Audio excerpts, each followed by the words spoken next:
Alright, welcome back to the Shardbreaker podcast. This is episode 11 of Msitborn, the Well of Ascension. We are discussing chapters 52 through 55 this week.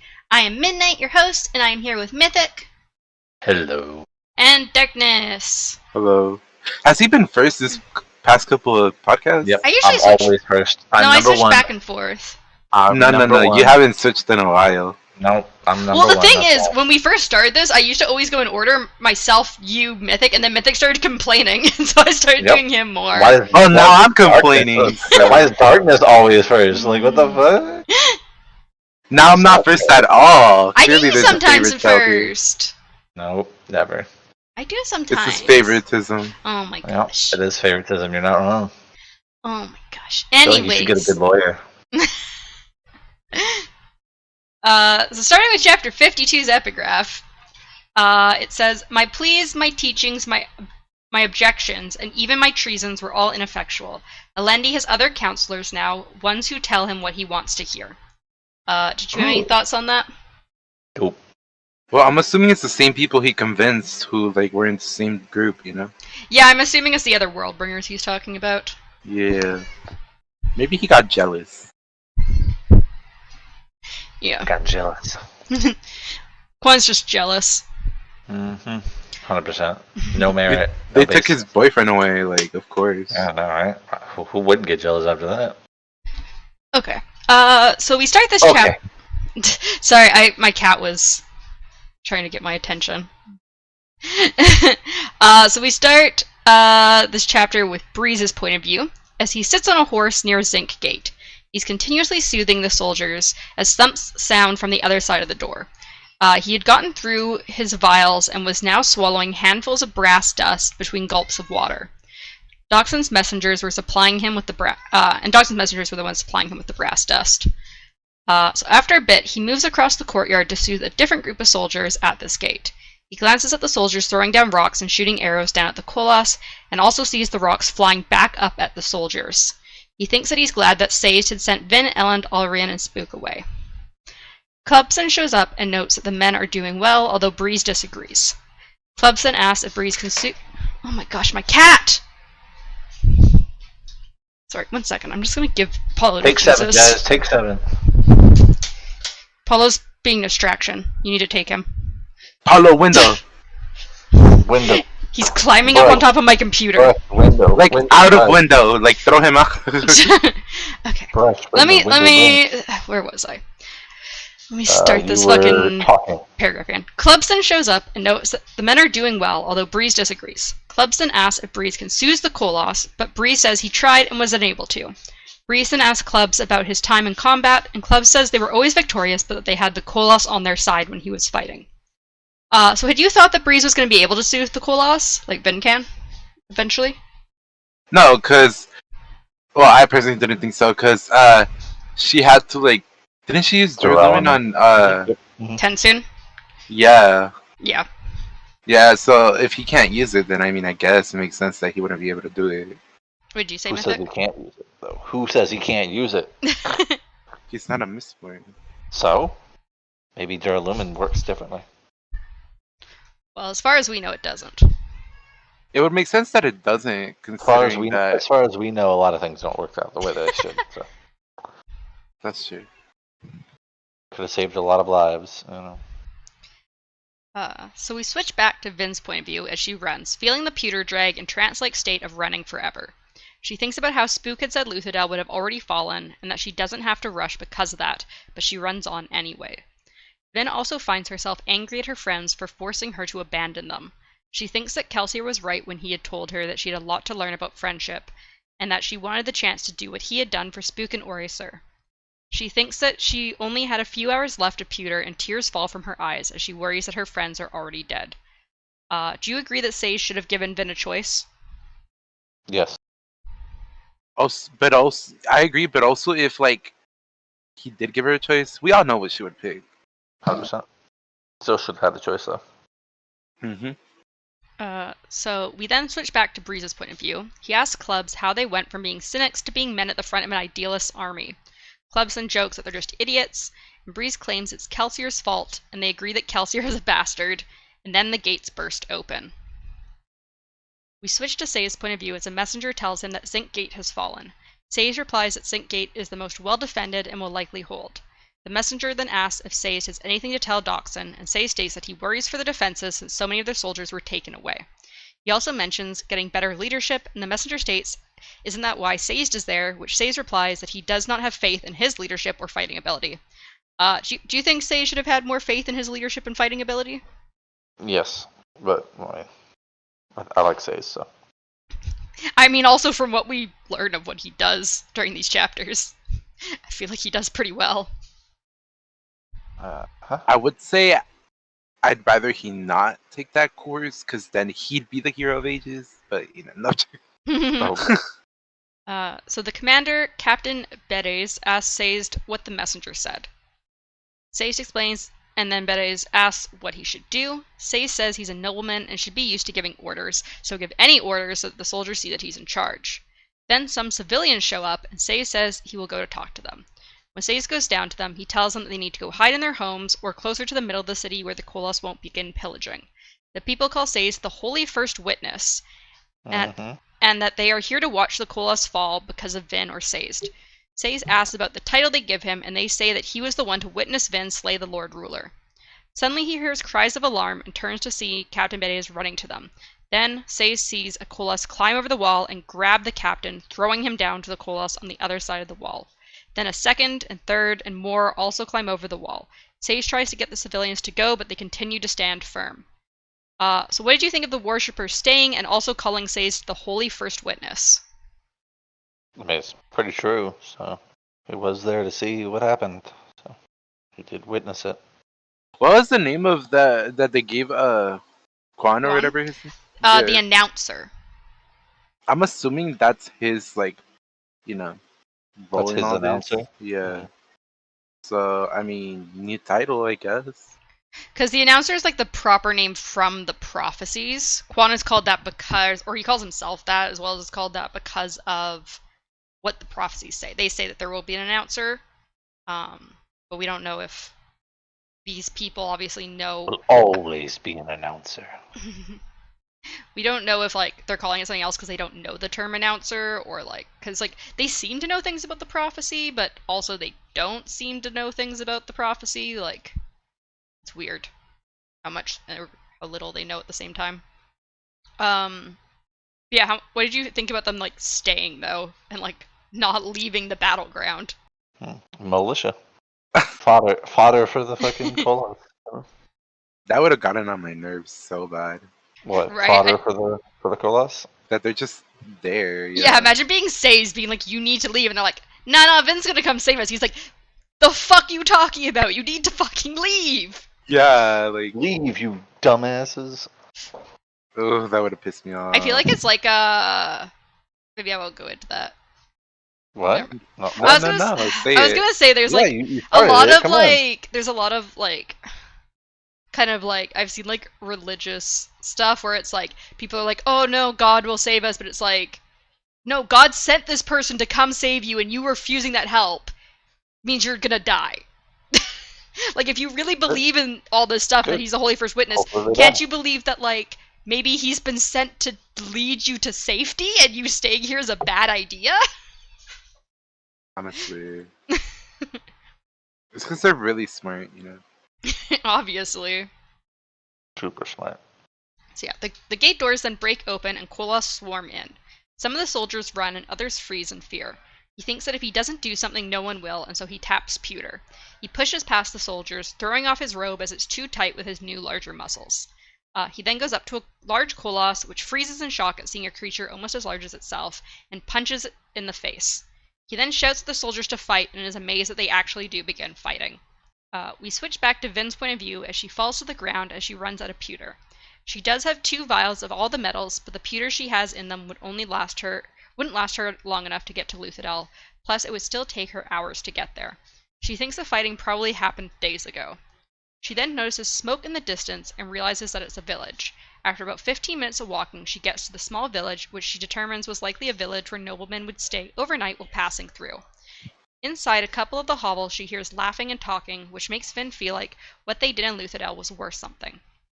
Do you agree that what they did was worth something even if Luthadel falls? Yes and no, because like yeah, it's like they're actually having a moment where they can actually do stuff. But like if Luthadel falls, then it's all gonna be for nothing because this is gonna revert back. Because this is where the Well of Ascension is. I just want that last moment to be like the mist covering everything. Dun dun dun. So Vin knocks on the door, and a woman opens the door and ushers her inside. Vin says she needs pewter, and the couple gives each other looks before the man asks where her parents are, which Vin is kind of annoyed by because she's like, I don't look that fucking young. Vin then sues and riots the couple to get them to be more helpful to her as she doesn't have much time, and again asks for pewter. The couple mentions that they might have some goblets from the nobleman's manor, but Vin thinks that it'll take too long to shave the pewter off. She then thinks that she needs a spikeway like the one to Luthadel before she suddenly asks about the stable in the small village. The man slowly says yes, they have a stable, but that they don't have horses, and Vin asks about horseshoes. They get to the stable, and the man shows her a barrel of old horseshoes, which Vin tests by shoving it away from her. It works well, and she downs her metal vials. The men stare at her and ask if she is her, and she confirms before leaving. Vin then pushes a horseshoe into the ground and pushes off of it and into the air. She pushes another horseshoe down, and as she pushes off the second horseshoe, she pulls the first horseshoe to her.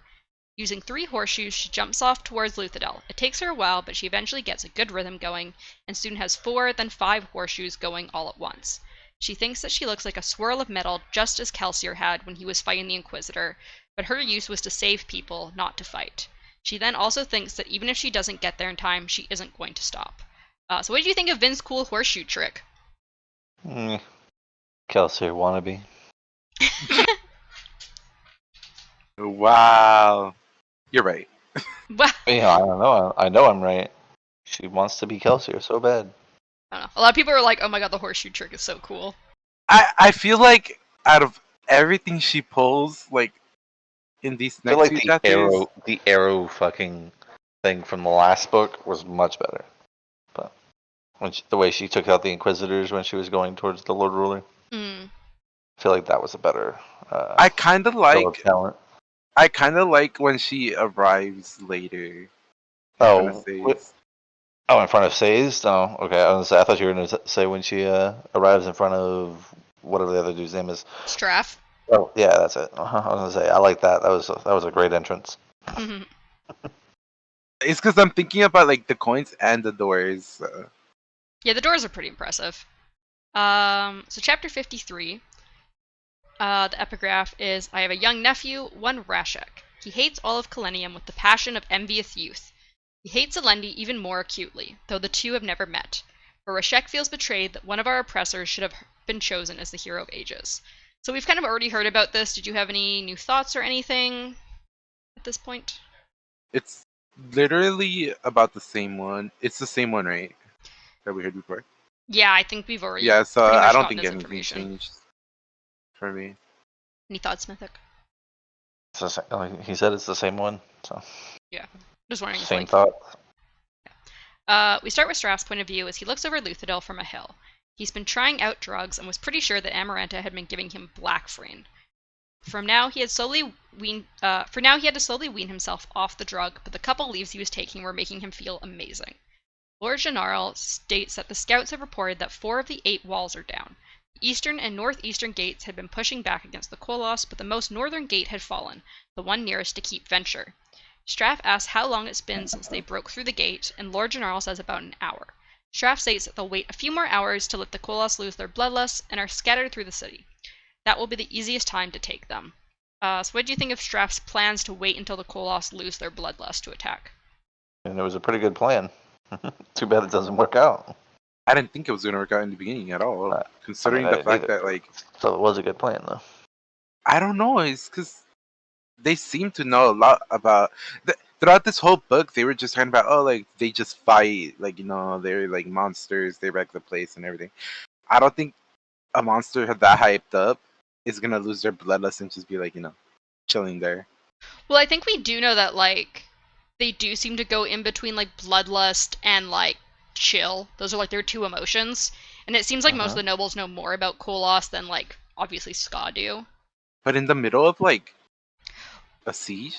Well, I think I don't know. he's thinking that like as they find less and less people who are like especially willing to fight them and like to attack, he thinks that their bloodlust will wane as they kind of just like and like, oh, there's nothing left. Maybe.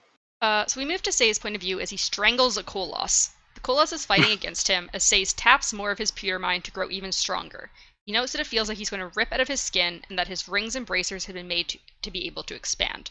Eventually, Sei's crushes the Koloss' throat and then kicks it towards a bunch of other Koloss. So were you expecting Sei's to be fighting a Koloss 1v1 and strangling it to death? No, but it was cool as fuck. Yeah, agree. I had partially forgotten about that. I was like, oh shit, Sei's, you go.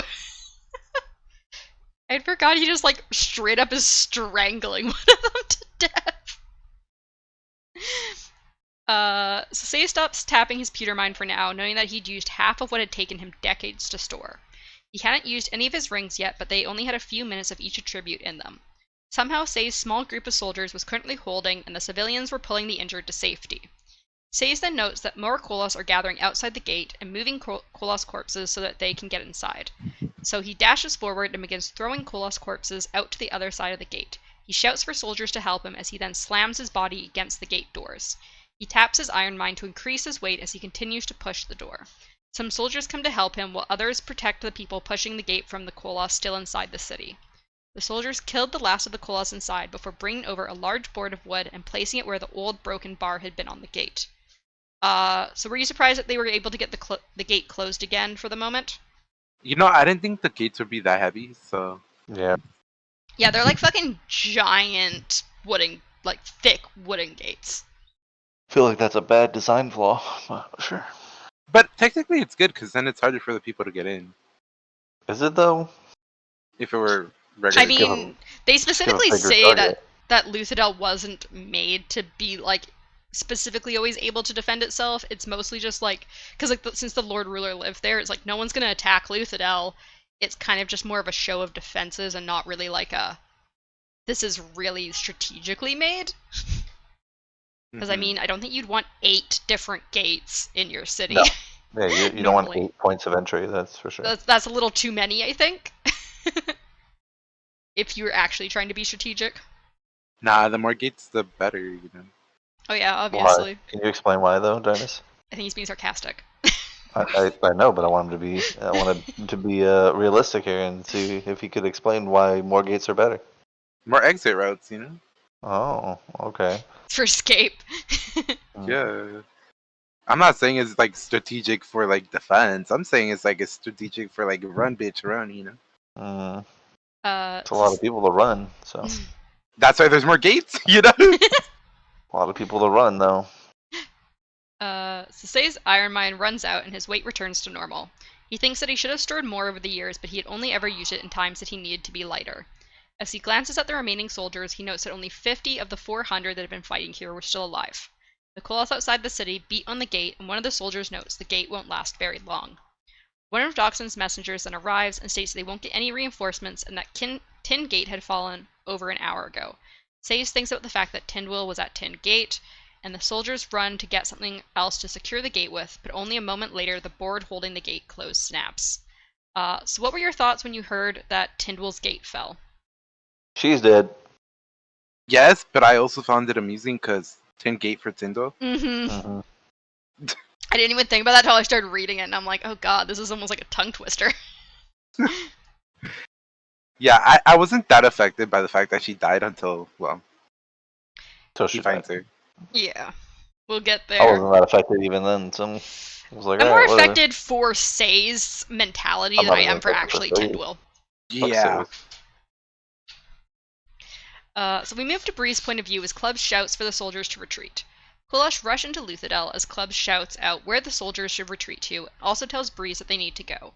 Suddenly, a group of Koloss come from the north, and Clubs pushes Breeze away as the soldiers fall into a line.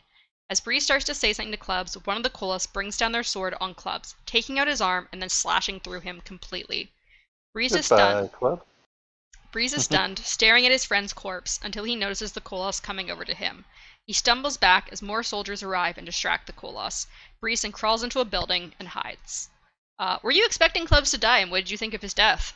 I was kind of hoping that the Koloss was going to pick up his arm and use it as a club. Okay. It's fucked up. You know. I really He liked could've- Clubs he and could've- Breeze's friendship. He could have been, his namesake, and then, Damn. What would that make Ham? Can't wait for his namesake to come out too. Yeah. Oh god. Darkness, what did you think of Clubs' death? I mean, I kind of felt bad. Like I don't even know if I felt bad after he hit, but Breeze. I was like, that's gonna be tough. Alright. Next we have Doxon's point of view as he curses Kelsier while making notes on his maps. He mutters about how just because they were good thieves doesn't mean they were good at running a kingdom, and that they had just ended up putting noblemen back in charge. However, he thinks, as Koloss begin to break into the keep through the beautiful stained glass windows, that if they had slaughtered the noblemen all over the country, they would have been no better than those beasts. Doxon closes his eyes for a moment, thinking that he had almost thought Kelsier really had been a god, and then he opens his eyes to see a Koloss behind him. He charges at it with his sword, but the Koloss catches the blade with barely a care and strikes at him with its own sword. Were you expecting Doxon to die, and what did you think of his death? I was happy I was- Doxson died. I didn't like Doxson. I was expecting him to die. I wasn't expecting him to die like that, though. Because that seems like a very, not the best way to go type of way. I was thinking more like redemption arc. Because I didn't really see him as someone I really liked in general, so. Not everyone has a redemption arc. He kind of had like a little bit of a thought there at the end, but Yeah, but Yeah. it was more like a. not everyone's perfect. Not everyone's Yeah, gonna what was be. what was the whatever the fuck his name was from the last one that we hated until the end, and then me and Darkness still hated even after his stupid redemption arc. I can't remember his name. The guy King that in the Priest? red armor. No, the guy in the guy in the red armor. Can't think Yeah, of the his name. priest. Yeah, whatever the was fuck his name is. Oh, in the last book. Oh, Harathan. Harathan. That's it. Harathan. Yeah. Yeah. Not everybody can be Harathan. Yeah, fuck that guy. I like him either. Harathan. Fuck him. So we move back to Straff's point of view as Gennaro notes that the city has basically fallen. Straff thinks Why that are we watching moving the back to this dead man's point of view? God damn. Straff thinks that watching the city burn is like a symbol of justice. When he returned to Luthadel, the people there had rejected him, and thus they deserved this. Gennaro mentions that they could take the Koloss now, as about a third of them have been killed. However, Straff denies this and says to let the Koloss burn the city to the ground. Gennaro looks shocked, but Straff also notices rebelliousness in them and thinks that he'll have to be dealt with. So what do you think of Straff wanting the city to be completely burned instead of showing up like a hero for the people like Zane had suggested? That was his downfall. Yeah, I felt like right there, he's just like letting shit get to him and not thinking like the best. I mean, Zane wasn't the best person, but I mean, he had some good plans. So Yeah. To be fair, Zane was raised by Straff and was like, he had like the opposite of Ellen, where Ellen went like rebellious against Straff, and like Zane had like fucking Stockholm syndrome. I love this guy, even though he like basically like tortured and abused me. and he kept blaming me for poisoning him. Like, how dare him? Wasn't even me. When really it's my girlfriend / dad's old lover. Whoa, Ugh, that's such a weird fucking. you just have to Thing to fucking say. say that. Yeah, I know. Just had to loves it- remind us. He but- loves his dad so much that he just wants to be with his dad's old lover. Oh my fucking god. Zane's a fucked up person. Don't worry about it. I mean, maybe that's what Zane's way of having sex with his own father. I wasn't gonna go why that would he? far, but Oh my. so we get He's set. like- He's like one of those fucking you drank from the same bottle, so indirect kiss type of person. Oh jeez. Pretty much. So we get Set's point of view as Alrian urges Set to help Luthadel. He says that their help won't matter and that they will help Straff take Luthadel when he moves forward and then submit to him and hope they aren't killed. Alrian says she thought she knew Set and thought he was a good man, but Set replies that all the good men died inside Luthadel. So we return to Say's All good men die. We return to Say's point of view as he fights the Koloss, although he thinks that he should have died hours previously. A man near him is struck down and Say slips on the blood, which saves him from one of the Koloss attacks. He hopes that Tynwell found her way to safety and that Ellen brought their research to the other keepers. Unfortunately, she didn't. And Ellen also didn't go to the keepers and bring his research as he was wanting him to, because they turned around. So Sayes kills one of the Koloss with enhanced strength, but then his pewter mind runs empty. A 12-foot Koloss begins to approach him, and Sayes stumbles over a body, falling to the ground. The last dozen or so of his men then break formation and scatter. He thinks that Tindwyl was wrong, but he does give up sometimes, and he had given up on Luthadel. He accepts his death as the Koloss brings up its sword and he stares at the red sun. So, did you think Sayes was going to die here? Nope. Yeah. Nope. I don't think Sayes is ever gonna die. I think Sayes is a god. I genuinely thought Sayes was gonna die so many times in this whole fucking chapter. He doesn't because he's a god. So suddenly, something twinkling in the sunlight comes down and hits the Koloss in the back of the head and kills it. Sayes is stunned for a moment before he sees Vin standing on top of the wall. Vin jumps down and begins shooting coins out at Koloss, and the civilians begin chanting. Vin then pulls on the doors of the gate by its hinges, and it crashes into the Koloss behind her, which kills them. Vin then kicks up a war staff into her hands as the Koloss from outside the gate charge inside. She begins attacking the Koloss, killing them one at a time. Sayes thinks that he needs to do something, and he goes over to the civilians and tells them that they need to gather people and escape. The man he is talking to agrees, and Sayes says to go where the Koloss first entered the city in hopes that they have left the area. Did you expect Vin to get there during the battle? Yes. I genuinely thought she was gonna get there after a lot more character deaths. For that, but I definitely still thought the battle was gonna be going. So we get to Breeze's point of view as he thinks that he is a coward while huddling in a scaw home and shutting his ears. Because he is a coward. I mean, he says, he's like, I knew I was a coward. He thinks that he's a coward while huddling in a scaw home and shutting his ears to the screams outside. He tries to burn brass to help the soldiers outside, but he found he couldn't do anything, even move. He thinks that the soldiers outside should already be dead.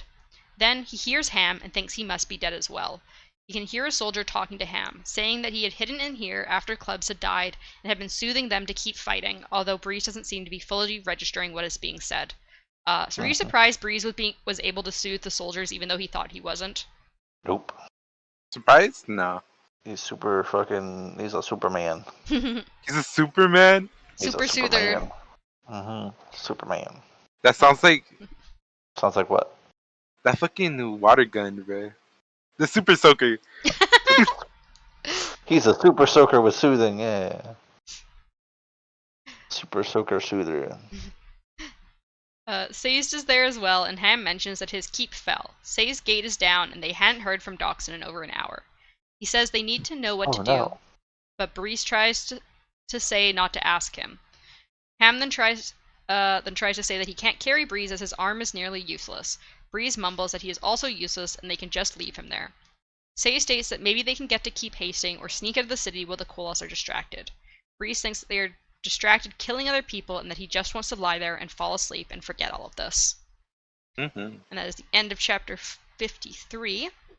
We move on to chapter 54. The epigraph is, Alendi will need guides through the Terrace Mountains. I have charged Rashek with making certain that he and his trusted friends are chosen as these guides. Again, we kind of knew about this already. Do you have any other thoughts, or should I just move on? Move on. Darkness, we get to move on? Yep. We start with Finn's point of view, as she continues to fight the Koloss, her staff breaking. She jumps as the Koloss swings its sword at her, and she thinks that every Koloss seems surprised by her skills, even though they had seen her fight other Koloss. She punches the Koloss in the face with pewter-enhanced strength, but notes that another quickly takes its place as she is getting tired. She thinks that she feels better killing the Koloss than she did fighting Set's men, and not just because they are monsters, but because she accepts her place, and she is killing to defend people, not for retribution. She continues to kill Koloss, but knows she can't go forever as she's only one person. Do you like Finn's continued acceptance of herself and her meaning behind fighting? It's about time. I know. By the time she realized how powerful she is. Now she just needs to realize with great power comes great responsibility. Okay, Spider-Man. Actually, it's Uncle Ben, but sure. We switch to Say's point of view as he shouts up at the guards where Lord Penrod is residing to let them in, but they ignore him. One of Dockson's messengers then comes over to Sayes to let him know that Keep Venture has fallen and Dockson is dead.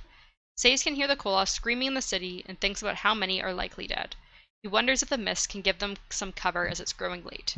Sayes also thinks about Clubs' body with the wooden disc he had given him tied onto a string around his neck. Ham then tells Sayes that they need to go, but Penrod finally appears on the wall of the keep. Do you think Clubs kept the wooden disc because of their religion or because Sazed gave it to him? Because they kind of had like quite a few disagreements there right before the war started. I mean, it's hard to tell, to be honest.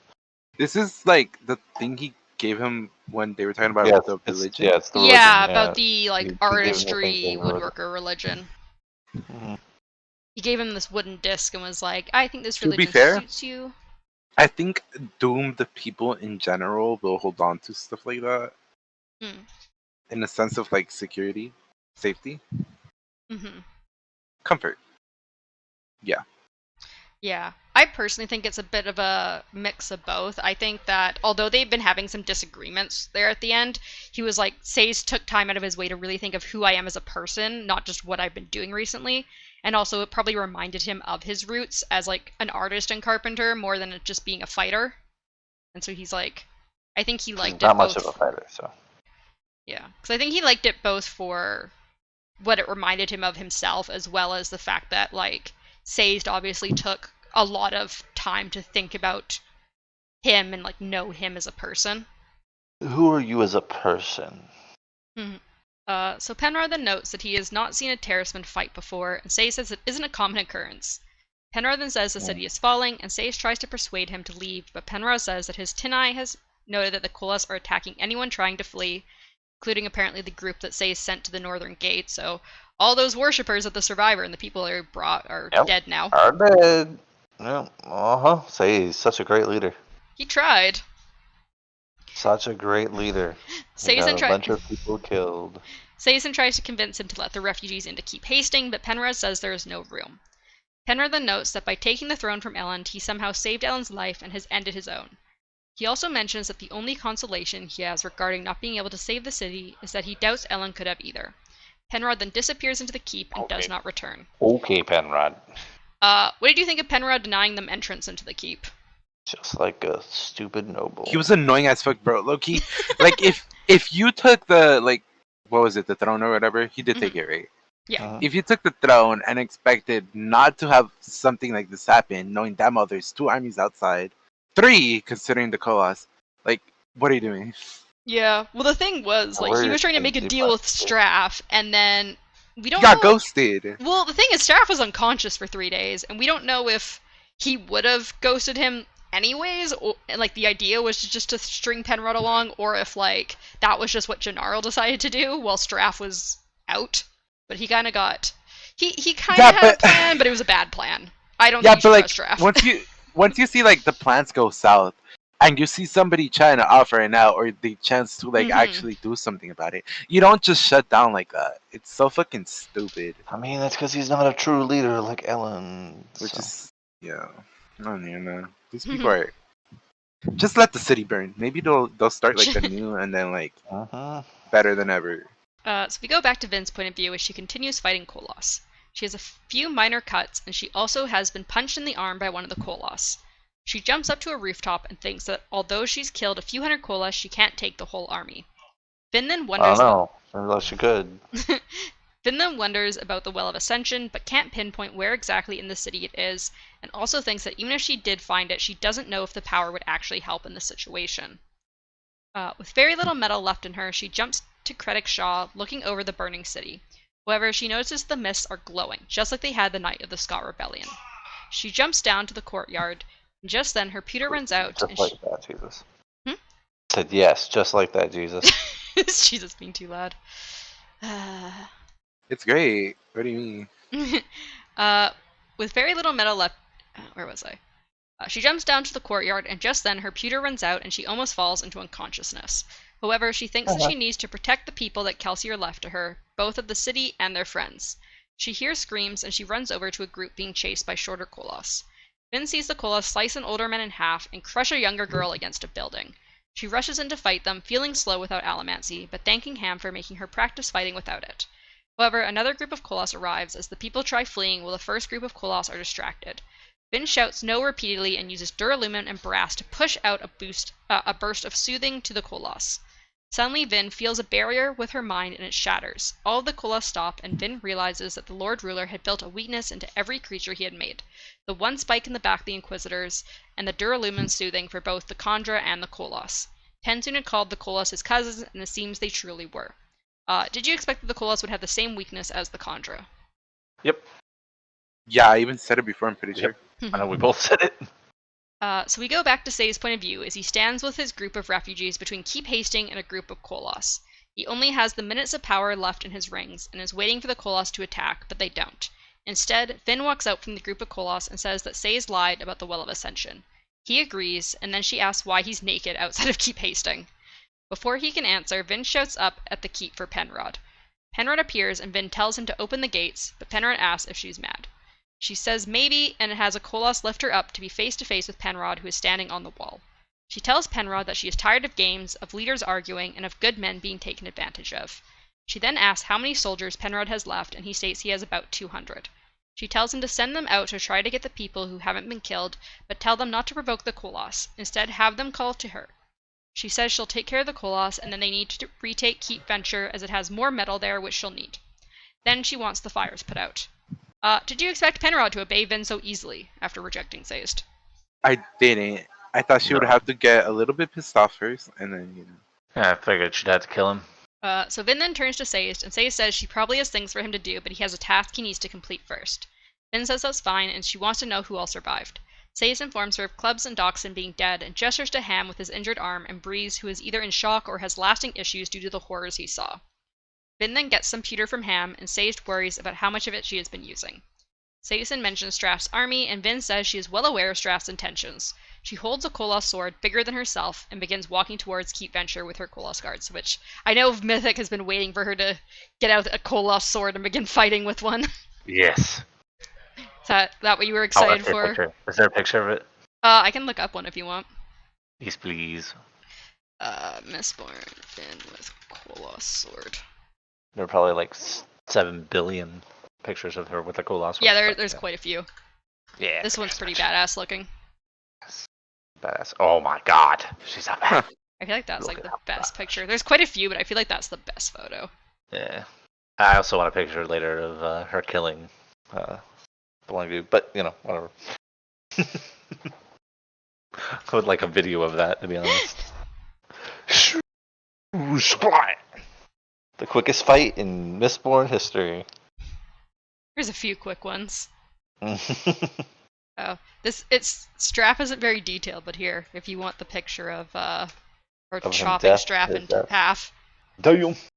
There you go. You happy? I like how she has demonic eyes too. I feel like that's how she was invented. She was a PO'd motherfucker. I mean, Ellen did tell him what would happen. So we then skip until morning when Sayst, after searching dozens of frozen bodies, finds Tindwell's. Based on where she was, Sayst believes she had been leading her group to Keep Venture. He touches her cold face and thinks that she shouldn't be in a dead city where she hadn't belonged with a half-man who did not deserve her. As he sits in the cold, no longer using his brass mind... When he called himself a half-man. Yeah, he finds himself unsure of what to do. Religion hadn't helped Clubs or the others who had died. If so many people believed so many different things, how could any of them be true? You don't know that, Says. You don't know if religion helped them in the end. He was the most profane of men, knowing of over 300 religions, but believing in none of them. He thinks that his life has been a sham. So what did you think of Tindwell being dead and Say's internal thoughts during this moment? Tindwell being dead, And Say's is too hard on himself. He's not a half-man. Genitals don't make you a man. I'm so Your actions do. disappointed. I'm disappointed he doesn't get to, like, develop what they were starting. Say's deserves love, and Say's didn't get much of love. I'm very sad for him. Say's doesn't deserve shit. What are you talking about? Say's is a good man. We don't deserve anything in this life. Everything we get is opportunist. I never really cared too much for Tindwell, but I'm like so sad for Say's. I don't like Tindwell at all. My sadness here has always been like, Say's deserves better. Honestly. So, chapter 55. The epigraph is, Reshek is to try to lead Alendi in the wrong direction, to dissuade him, discourage him, or otherwise fail his quest. Alendi doesn't know that he has been deceived, that we've all been deceived, and he will not listen to me now. So what do you think he means by we've all been deceived? God, who was telling them things, speaking in their ears like he did to Zane. Or that they made a mistake, and the prophecy was so desperately completed at the wrong time, so it's not technically the prophecy. But It's because the prophecy was sexist and didn't account for women. yeah, that's it. So we start with Straff's point of view. Again, I know you Hold love on, Straff's just point of view. goes right past. As he wakes up in the morning and takes some Blackfrain. He found that there were benefits to his addiction, such as being able to be up and alert quickly in the mornings. Gennaro meets him outside his tent and notes that it seems like the Kolas has stopped raging. Straff cheerfully says that maybe they all killed each other. He and Gennaro then mount their horses. Suddenly, a voice calls out, and Straff looks to see Kolas standing outside the northern gate of the city. Gennaro notes that about 2/3 of the Kolas still seem to be alive, and he seems less certain about having the Kolas come to them. Then he notes that there seem to be human soldiers among them, at least a few thousand. Straff says they should all be dead. Gennaro shouts at their archers to prepare the first volley of arrows. So, had you expected the Kolas and humans to come to attack Straff directly? I expected them to send the army over to Strav for sure. Yeah. Yeah, I mean, after figuring out what Vin could do, it's kind of an obvious move. Mm-hmm. So then Straff sees something shooting out from the Kolas army and wonders if it's a rock, since Kolas don't use arrows. However, it wasn't a rock or an arrow, it was a person with a mistcloak. Straff yells no and thinks that she should be gone. We switch over to Vin's point of view as she slams down a Kolas sword onto Straff's head, slicing down through both Straff and the horse until they are both split in two. Straff's generals and the attendants stare in shock. Vin pushes outwards with duralumin and steel, causing the men around her to be pushed away. She downs another vial of metal before going off to find other generals and officers as the Kolas army goes after the rest of the soldiers. Were you expecting Straff to die so suddenly like that? I was expecting a little more of a fight, but you know, Yeah, me too. we're talking about a god here. I feel like Straff doesn't deserve a badass fight. Straff deserves to be just like, he deserves like a sad like, oh yeah, you're just one-shotted. We deserve a fight though.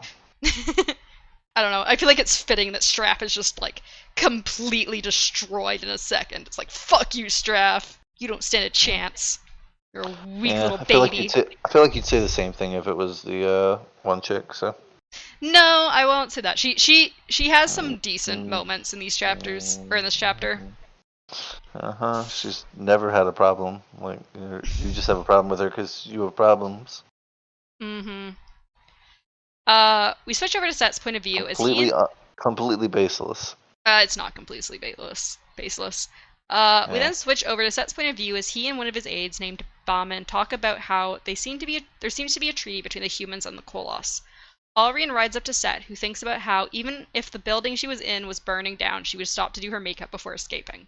And insists that Set needs to go help the human soldiers from Gotta look good in death. to help the human soldiers from Luthadel attack Straff. Alrian then urges her horse forward and calls out to Set that if he wants to protect her, he better charge forward. Bauman states that the two forces look evenly matched and they could join either side to win. Set thinks about why he really came to Luthadel. Was it because he thought he could take the city, or because he wanted a confirmation of Vin's powers? Set then commands them to help defend Luthadel and for someone to go after his daughter. What did you think of Set agreeing to go to help the people from Luthadel fight Straff? When your daughter tells you to do something, you do it. It's a little too late anyway. True. We move to Say's point of view as he rides behind the army. He doesn't have anything left in his metal mines to help with the fight, and he doesn't know how to deal with Tindwell's death. He wishes he could go back in time to help Tindwell at Hergate instead. He also thinks about how the Church of the Survivor hadn't given up hope in Vin, but he had given up hope in his religions.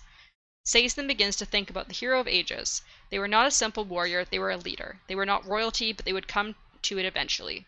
As he sees Set's forces come to help, he thinks that the Hero of Ages commanded forces of the world and kings would come to their aid. What did you think of Say's thoughts here?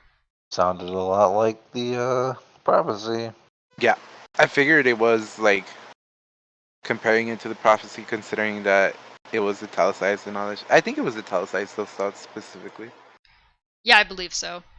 So as Straff's army begins to fall apart, he notes that Vin is killing their generals. Before an hour had passed, Straff's men begin to surrender to the armies against them. Once the fighting is over, Sayst moves through the Kolos to be near Vin as a man is pulled towards her by the Kolos. Penrod and Set also approach. Vin mentions that she killed all the generals except for this man, who is apparently Gennaro. Vin tells Gennaro that Straff is dead and he now controls the army. Gennaro replies that Vin controls it. Gennaro is dropped and he bows and he swears his army to Vin. However, Vin says he needs to swear it instead to the rightful heir of House Venture as he is now his lord. Gennaro agrees and swears to Ellen Venture instead. Vin then turns to Penrod and points to the ground. He also bows and swears to Ellen Venture. Then Vin turns to Set. He asks if she expects him to swear to Ellen as well, and she says yes, otherwise she'll kill him. Set says Ellen wouldn't like her threatening him, but she says he isn't here right now, and that Set isn't honorable like Ellen. Set agrees he isn't, and asks to be helped down to his aid by his aides. He swears his lands to Ellen as long as Ellen can take them back from the obligator now in charge. Vin then asks Sage Which is gonna be... Who's the obligator? I believe we learned his name previously. Oh, okay. I think it was like Yemen or something like that. Oh yeah, you're right. We did learn that. Yeah, because that was the person that he was going to leave Allrian with, potentially. Yeah. Vin then asks Sage to secure Luthadel and to send for supplies from Strath's storehouses and Set's cannery. She also asks him to get a squad together to fetch Elend. She then turns to the three kneeling kings and tells them that Sage is her second and to obey him as if he was Elend or herself. What did you think of Vin making the three kings swear their allegiance to Elend? Seems like she's doing right by her boyfriend. Or husband. Fiance now, I guess. They haven't got married yet. Yeah, they are. They Somebody's married them. There was no marriage. They're married. There was no marriage. There was a marriage. This was in war times. There's no marriage. They're married. They didn't have the time for that. No, they're married. Nah, they didn't have the time for that. They did. Sage married them. She's literally pregnant, bro. There was no time for that. They're literally married. She's pregnant with her third child. They got married the night she killed Zane. Exactly. They're in the middle of war times. There's no way they got married like that. No. They did. There was no marriage. The fuck are you talking about? It was just we're married, and then that was it. It was just okay, guys, we're married. That's all you need. No, it's not. You need a whole marriage. Nah, you need a whole marriage. No, you don't. Yeah, you do. No. Yeah. No, you don't. You need theatrics and. No. Yep. You need a whole marriage. No, you don't. Anyways, Darkness, what did you think of Vin making the king swear to Elend? It makes sense, considering that she wants him to be king, right? Mm-hmm. So, because he is in her eyes, he is like such a good man or whatever. Yeah, she also isn't wanting to be king. She's like, no, that's Elend's duty. Wait, she couldn't be king. But technically, she's queen anyway, because they're married. She's queen, but she doesn't want to be in charge. She's like, no, I fight. I'm not in charge. I'm your weapon. I'm not a ruler. You do the politics stuff. I don't want to do the politics stuff. Ew. So Vin then drops the Kola sword and says she needs to go to sleep before jumping away. And then I'm going to quote the book directly, which Sazed is thinking, he left ruin in his wake, but it was forgotten, Sazed thought, turning to watch her fly. He created kingdoms and then destroyed them as he made the world anew. We had the wrong gender all along. Yep, because the prophecy was sexist. Do you agree that Vin is the hero of ages? Yes, always have, except for the fact that I want Ellen to be a god. So that is the end of chapter... Sorry, Sazed, not Ellen. That is the end of chapter 55. We now have our overview questions. So first of all, where in Luthadel do you think the Well of Ascension is? The well that's in there. I swear! I hate that. It's just the random poisoned well. It better not be the well. I hope it's in like fucking Credit Shaw or some shit, bro. You think it's in Credit... Where in Credit Shaw would it be, do you think? Where she killed him. You think it's like up in his, like, whatever room that was, up in the tower? Or the basement, if there's a basement. I think the basement is technically where his, like, little hut is. That would make sense, though. They did tear up the flooring already, though, unless there's some other secret passage that they didn't find. Because they were looking for the E-team in there. If they didn't kill the Lord Ruler, then, they would already know all that, so... I wonder what that fucking pond is then, like the metallic lake or whatever. Don't know. Yes, you do. You can tell me. Come on.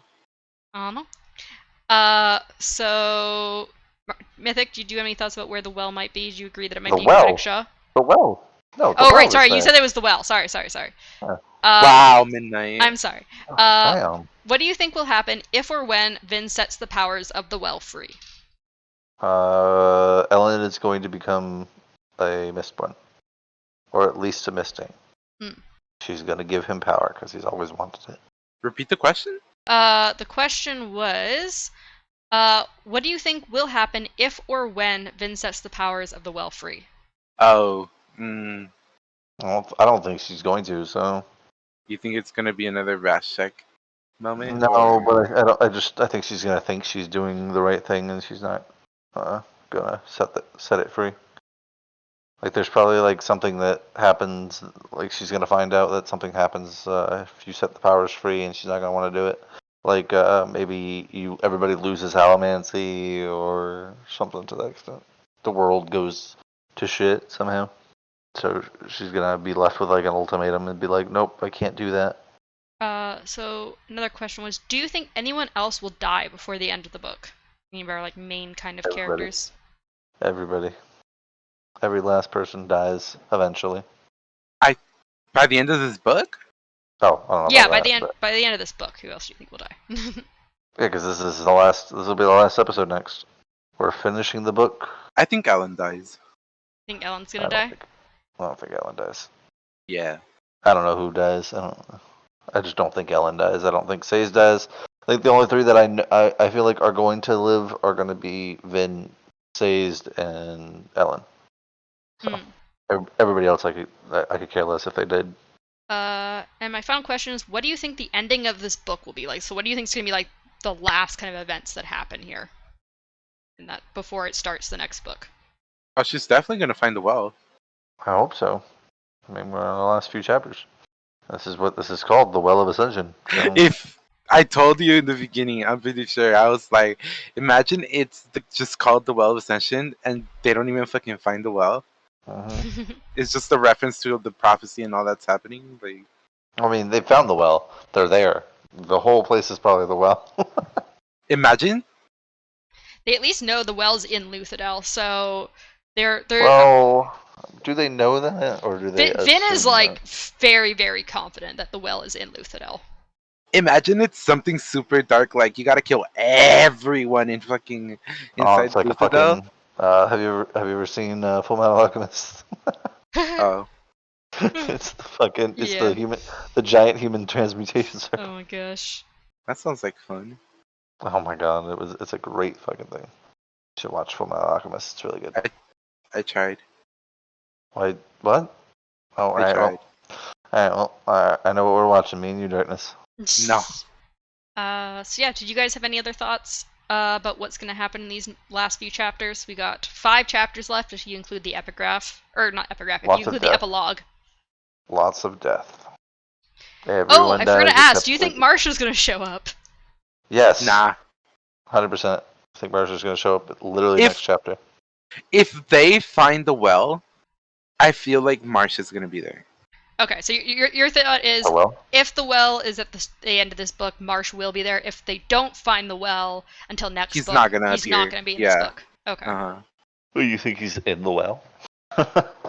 I think he was looking for the well because he knew the well was there. Maybe. I think we're going to see him next chapter. Literally 56. All right. Well, that is it. Of course, obviously, you're going to be reading... for the last episode of The Well of Ascension, you guys are going to obviously be reading till the end of the book, chapters 56 through to the epilogue. And then... And we're going to start reading half of the Hero of Ages. And then get in the comments. So yeah, you guys can do that, and then it won't be up for a few days for listeners on Spotify, but we do record the same day. We will be recording, looking at the back of the book for Hero of Ages, as well as the prologue for Hero of Ages. We will go through next time, but for us... This is the shortest episode yet. It is. The next one is also equally short. Considering how short this was, I probably could have actually just gone till the end of the book. I didn't think about that, though. I thought this was longer. I told you that we literally told you. Yep, I told you that last time. I was like, we could finish it up next time, and you were like, no, we have to do it this way. Whatever you say. But anyways, yeah. So thank you to everyone who is listening, and hopefully you look forward to the finale. Bye. Yeah. Bye. Bye.